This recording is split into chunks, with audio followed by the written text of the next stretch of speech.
Hello everyone, स्वागत है आपका फोकस स्टडी चैनल पर। तो हम इस बार पढ़ेंगे, हमने पहले पढ़ लिया था कि महात्मा गांधी जी ने लॉर्ड इरविन को दूसरा पत्र लिखा था। उसमें उन्होंने लिखा था कि 11 मार्च 1930 तक अगर हमारी मांगे पूरी नहीं होती तो हम सविनय अवज्ञा आंदोलन शुरू कर देंगे। तो इरविन जो थे झुकने को तैयार नहीं थे, इसलिए महात्मा गांधी जी ने सविनय अवज्ञा आंदोलन शुरू कर दिया। उन्होंने सबसे पहले जो स्टेप लिया देश को एकता में बांधने के लिए, उन्होंने क्या करा, उनको देश को एकता में बांधना था। तो इसके लिए उन्होंने नमक चुना, क्योंकि नमक सभी प्रयोग करते थे, वे चाहे गरीब हो या अमीर हो, दोनों ही इसके लिए कर भी अदा करते थे। अब सरकारी कानून के तहत क्या होता था कि कोई भी प्राइवेट कंपनी नमक नहीं बना सकती थी, सिर्फ सरकारी बना सकती थी। ठीक है, तो महात्मा गांधी ने सबसे पहले इसी कानून को तोड़ने का फैसला किया, क्योंकि सविनय अवज्ञा आंदोलन जो है ब्रिटिशों के कानूनों का उल्लंघन करने के लिए थी। ठीक है, उन्होंने यहाँ से दांडी यात्रा शुरू करी उन्होंने। और फिर महात्मा गांधी ने अपने 78 विश्वस्त वॉलंटियरों के साथ नमक यात्रा शुरू कर दी। यात्रा साबरमती जी के आश्रम से, साबरमती में गांधी जी के आश्रम से 240 किलोमीटर दूर दांडी गुजरात के कस्बे में जाकर ख़त्म होनी थी। ठीक है, रास्ते में उन्होंने अपने विचारों का प्रसार किया, क्योंकि इस बार वे चाहते थे उनका ये आंदोलन ज़्यादा हो। उन्होंने अपने जो उनका आंदोलन था उसके बारे में वो रास्ते में बताते हुए चले सबको कि ये इस आंदोलन में ये है, इस आंदोलन में हम ये सब करने जा रहे हैं। तो उन्होंने लोगों को जागरूक करा, जाते जाते जो वो यात्रा कर रहे थे उसमें जाते जाते उन्होंने लोगों को जागरूक करा, क्योंकि वे चाहते थे कि ये आंदोलन उनका जो है बहुत ज़्यादा शक्तिशाली हो। ठीक है, और यही हुआ, आंदोलन धीरे धीरे बहुत ज़्यादा शक्तिशाली होने लगा। उस साल नमक को बहुत क्या माना जाता है, अधिक मात्रा में अवैध तरीके से बनाया गया। उस साल जब वो यात्रा चल रही थी, उस समय जब कानून तोड़ा था नमक यात्रा का, तब उस साल नमक को बहुत अधिक मात्रा में अवैध तरीके से बनाया गया। धीरे धीरे सभी लोग नमक पर जो कर देते थे वो भी देना बंद कर दिया लोगों ने। ठीक है, जब लोगों ने नमक कर देना बंद कर दिया तो देखो सरकार ने क्या करा। फिर यहाँ आंदोलन धीरे धीरे और शक्तिशाली हो गया और अंग्रेज़ों ने इससे जुड़ी सभी नेताओं को जेल में डालना प्रारंभ कर दिया। मतलब जी आंदोलन था बहुत ज़्यादा शक्तिशाली हो गया था। और फिर क्या करा, अंग्रेज़ों को जब इस बारे में पता चला तो उन्होंने इस आंदोलन से जुड़े जो नेता थे ना उनको जेल में डालना शुरू कर दिया, ताकि इस आंदोलन को रोका जा सके, क्योंकि ब्रिटिश तो चाहती नहीं थी कि कोई आंदोलन चालू हो, है ना, उनके खिलाफ। अप्रैल 1930 में जब महात्मा गांधी के समर्पित गांधी अब्दुल गफ्फार खान को गिरफ्तार किया, उससे ही भीड़, तो जो उस आंदोलन की जो भीड़ थी, उस आंदोलन के जो लोग थे वो गुस्से में हो गए और उन्होंने गाड़ी और पुलिस की गोलियों का सामना करते हुए वह सड़क पर उतरा है। मतलब क्या वो पुलिस से भी नहीं डर रहे और वो गोलियों से भी नहीं डर रहे, वो गाड़ियों से भी नहीं डर रहे, वो सड़क पर उतरा है। ठीक है, गुस्से में बहुत सारे लोग मारे गए, महीने बर्बाद। महात्मा गांधी जी को भी गिरफ्तार कर लिया। ठीक है, इस पर बहुत सारे लोग मारे गए थे और लास्ट में जाकर महात्मा गांधी जी को भी गिरफ्तार कर लिया। महात्मा गांधी जी को जब गिरफ्तार करा तो क्या हुआ, सोलापुर के औद्योगिक मजदूरों ने अंग्रेजी शासन का प्रतीक पुलिस चौकी और नगर पालिका भवन, अदालतों और रेलवे स्टेशनों पर हमले करने शुरू कर दिए उन्होंने। ठीक है, शांतिपुर सत्याग्रह जुलूस पर उन्होंने हमले किए और औरतों व बच्चों को मारा पीटा गया और लगभग 1 लाख लोग गिरफ्तार किए गए। ठीक है, कितने लोग, 1 लाख लोग। अब महात्मा गांधी ने एक बार फिर आंदोलन वापस लिया।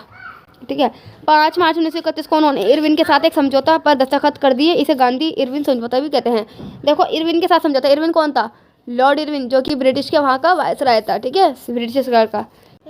महात्मा गांधी ने ये सब रोकना चाहते थे और जेल में बंद लोगों को क्या करना चाहते थे, रिहा करवाना चाहते थे। सभी नेताओं को रिहा करवाना चाहते थे जो नेता उन्होंने पकड़े थे ब्रिटिशों ने। ठीक है, आंदोलन के समय एक सभा अंग्रेज कांग्रेस पार्टी और महात्मा गांधी के बीच होता कि सभी मिलकर कुछ नए तरीके पर बात करें। ठीक है, इस समझौते के बाद लंदन में एक गोलमेज सम्मेलन गठित की गई, जिसमें भारत से महात्मा गांधी और सरोजनी नायडू गई। ठीक है, कहाँ पर गई, लंदन में, लंदन गए ये लोग। ठीक है, परंतु भारत के पक्ष में कोई भी सफल निर्णय नहीं लिया गया और वे निराश वापस आए और अवज्ञा आंदोलन दोबारा प्रारंभ करते। ठीक है, 1934 आंदोलन धीमा पड़ चुका था और इस बार लोगों ने उनका सहयोग भी नहीं किया था। ठीक है, अब आता है सामूहिक अपनेपन का भाव। भारत में राष्ट्रवादी विकास के 2 कारण हैं। कितने, 2 कारण। एक तो संयुक्त संघर्ष और एक है सांस्कृतिक प्रक्रिया। संयुक्त संघर्ष क्या है, 19वीं और 20वीं सदी के बीच जितने भी आंदोलन की शुरुआत की गई, सब में सभी समुदाय ने मिलकर भाग लिया और इसी एकता की वजह से संयुक्त संघर्ष की बात पूरे भारत में फैल गई। ठीक है, अब आता है सांस्कृतिक प्रक्रिया। 20वीं सदी में भारत में रूपक, गीत, प्रतीक चिन्ह आदि बहुत सारी चीज़ों का निर्माण किया गया। ये सभी संस्कृत से जुड़ी हुई थी। जैसे बंकिम चंद्र चट्टोपाध्याय ने भारत माता की तस्वीर रूपक का निर्माण किया, जो दर्शाती है कि भारत हमारी मातृभूमि है, इस मातृभूमि की स्वतंत्रता और सुरक्षा हमारा धर्म है।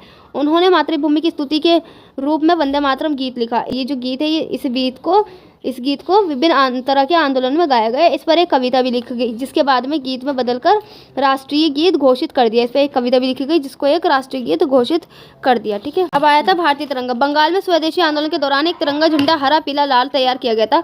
ठीक है। इसमें ब्रिटिश भारत के 8 प्रांतों का प्रतिनिधित्व करते कमल के 8 फूल और हिंदुओं व मुसलमानों का प्रतिनिधित्व करता एक अर्धचंद्र दर्शाया गया था। गांधी जी ने भी स्वराज का झंडा तैयार कर लिया था।